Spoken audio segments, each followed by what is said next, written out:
Hey, hey, hey. Today I want to talk about me. I want to talk about how I went from parent pleasing to people pleasing. And the goal of this video is to provide insight on the journey of if we don't disrupt things in our life, we take them right into our adulthood. I truly believe that. And that's just something I've learned about me. And I believe there's been studies to prove it. But the reality of it for me on my journey is just like disrupting patterns. How do I know where the patterns come from? Figure it out. So when it comes to parenting and people pleasing, I want to share with you two principles or things or practices that I do to let me know if I am people pleasing. I'm no longer parent pleasing. I've learned about that. I disrupted that in my life and I really understand that. But again, I think when I was people pleasing, that led me to the parent pleasing, because I was like, okay, why am I people pleasing? Why am I feeling this way? Because it's a behavior that I brought from my childhood right into adulthood. I acknowledge, okay, my parents out of the picture. I've learned how to stand up for myself, not so much against them, but acknowledge who they are in my life, who they were, and who am I choosing to be. But the thing about that behavior, it doesn't stop with parents. It continues into people. Now, what we're going to do is in our life, look at the different areas of our life that could potentially have the people pleasing. Because again, no matter who you are, remember, we all are different and we all have our own experiences. There are some areas that we just aren't going to please people because that's not our nature. Maybe we don't have that struggle. Again, mine is definitely from parents to people. And one of the things I would say that I realized with me is that the people pleasing comes from, I believe, emotions being minimized as a child.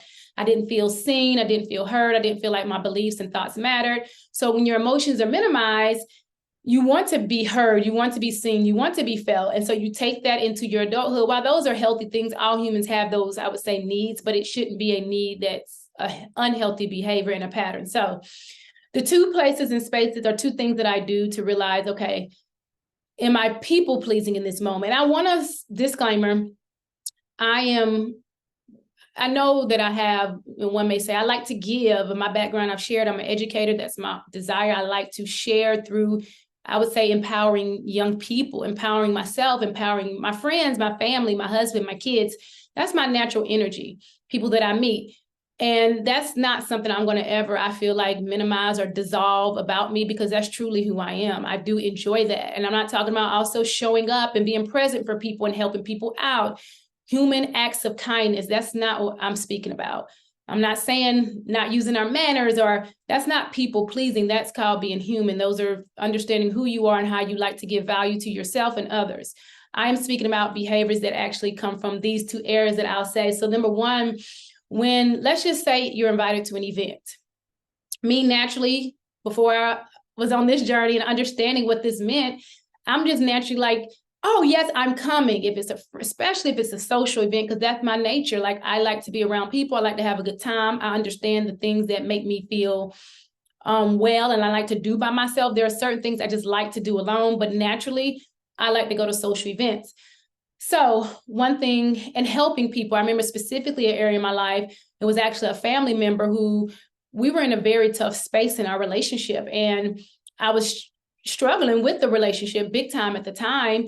And I remember he was transitioning in his life and he needed a favor from me, and he asked me. And because it was decorating a space, I was like, oh my goodness, my first response was, yes, I'll do it, because first of all, I love decor, I love putting on events, I love planning, and it actually was a classroom. And so I was like, sure, I'll decorate your classroom. I absolutely love putting together bulletin boards. Then I had to think about it, like, I did that out of a feeling of being elated at something I like to do, but did I really want to do that for him? At this situation and space in our life, I didn't. And I finally just said, based on the situation, based on our current relationship and how I feel about what we have, I cannot do that. And that was challenging for me, but I do remember that specifically was the time I kind of stopped. And that's where it leads me to the question, do I want to do this? And I think we have to separate doing something from our natural inclination, if I'm inclined to do it. So example, another thing is the feeling. I acknowledge my feelings. Do I feel obligated because this is a family member or a friend? Because me personally, my old me would definitely, I felt obligated to do things, but I have different roles in my life now. Obligations are for things that are a priority in my life, not just because it's tied to a title. okay, and are tied to a relationship. And some of them I didn't choose, because family, we don't choose that relationship. That's something that's given to us. So I really let that go. Like, I'm not obligated to do that. If I want to do that, I will. So I asked myself, how do I feel? Am I obligated? Am I elated? Elated is more of a natural feeling of, yeah, let's go, I can help you. And then the other is frustrated.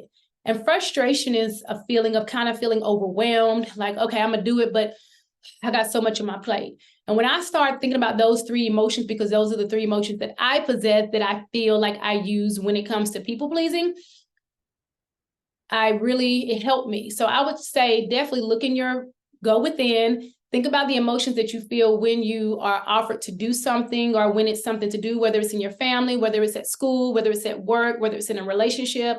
I think that's very important to understand the emotion that you feel. And is it real, or is it just a pattern? Okay. The second space, can I afford this? I think this is so important oftentimes in life. It's like, you grow up and you're like, can I afford this meal? But at the space that I'm in now, can I afford this emotionally or physically? And that's so important to me. Like, is this going to drain all of my energy and I have nothing to bring home to myself and my family? Is this going to drain me, period? I'm going to take myself to a space that, because I am a fighter. I am a fighter. I know that about me. You got to know who you are. I'm a fighter, meaning I take up for people. I'm definitely an advocate for things in life. And I've been like that since I was a child, but understanding what that energy needs to go to. And that's one of the reasons I'm here with you, like advocating for a healthier self, healthier family, healthier community. That means a lot to me. But going into spaces that's not my business, or that's no longer my concern, I can no longer do that. And so I think, again, people pleasing, sometimes think about, is this serving me emotionally and physically? And sometimes, yes, I'm going to make a sacrifice for some people that I love, that I know would do it for me. And that's just me. That's just my makeup. But again, I just want to share with you those two places of like, hey, how am I feeling? What is the emotion I'm feeling? Is it real, or is it a pattern? And then the second one is this serving me emotionally or physically? Because while we think about the bank account, I think we could be honest, and maybe you need to go there. Like, I can't afford this, no. But can I afford this emotionally and physically? I don't know that I've ever taught that. I had to teach that to myself, like, nah, this is draining me. Or yes, I am ready to go pour and exchange that energy, because this is bringing me the energy that I need in this season of my life. And that's just what I want to share. And that is what I wanted to share today, transitioning from parent pleasing to people pleasing. Some people please their bosses. Some people please, people they meet on the street. That so much, I didn't struggle with that. But you got to realize you may do that. You may please friends. Whatever it is, you got to figure out, are you pleasing people? But most importantly, are you supporting yourself? Are you comforting the things that you really need in your life, which is your own physical, emotional, and yes, financial well-being? So I hope this helped you, provide some insight on parent pleasing, people pleasing, because I do believe they run parallel, and we have to disrupt them both. The people that need you and know you, they know that you are there for them. And that's just what this journey is about. You'll meet the people along the way that you can serve and give what you need to give and receive. But do not do it out of obligation, frustration, or even a feeling of elation. Have a beautiful day and enjoy.